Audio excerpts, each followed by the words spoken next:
The kick's power comes from the torque generated by the rotation of the hips. It's the same principle that cracks a whip. Turning the hips just a few degrees forces the foot to travel a much greater distance and creates a lot of speed as it does. The longer the leg and quicker the rotation, the faster the kick. And unlike karate, Muay Thai fighters are also taught to strike with the hard bone of the shin. A Muay Thai kick can generate roughly the same force as a baseball bat, enough to crack a rib or a leg. Basically, it works like a point of a knife. All the force is magnified by being concentrated in a small, hard area. Even if the elbow doesn't deliver a knockout, it will almost always leave a nasty cut and often end the fight. It's not the arms, but the legs that drive our fists. Like a piston, the explosive power of the legs is capable of generating hundreds of pounds of force, all to a very vulnerable area, the soft underside of the opponent's jaw. Like the Hanuman move, the flying knee relies on the explosive power of the legs.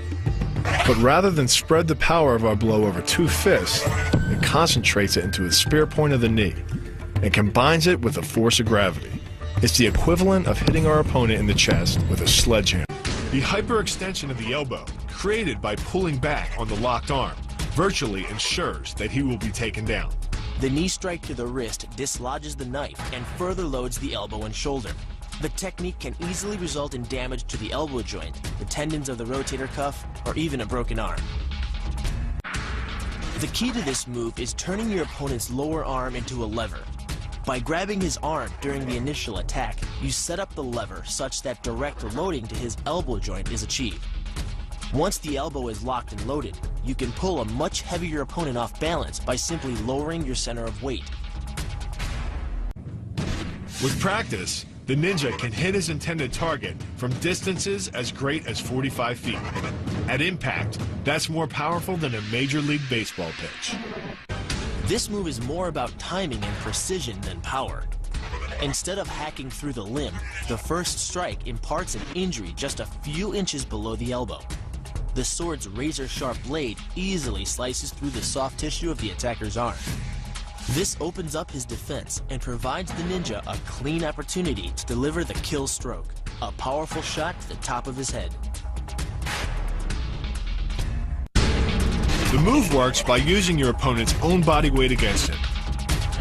The first strike can land at speeds greater than 20 miles per hour and can stun your opponent with the same injury-producing energy as dropping a bowling ball from over 11 feet onto his torso.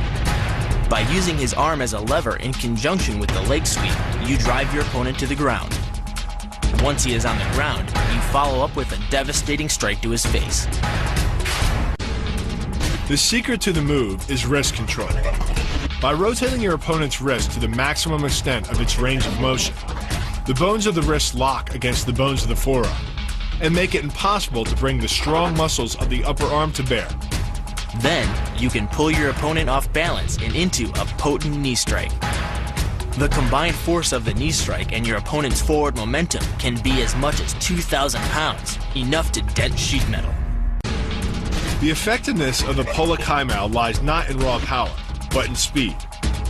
By relying on your triceps to snap the strikes forward over the elbow, 3 blows can hit in 7/10 of a second.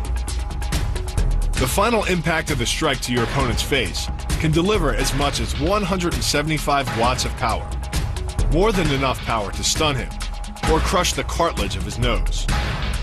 You then add insult to injury, firing one last shot into one of the most sensitive regions of the body, the groin. Pulling off the move relies on 2 factors. The first is to combine the block and the strike into a single action. This reduces the time your opponent has to respond to just 1/10 of a second. But the real focus is to aim your strike at the throat. Because as little as 76 pounds of force can collapse the larynx, the strike doesn't need to deliver a lot of force to be deadly. One blow like this and the fight is over.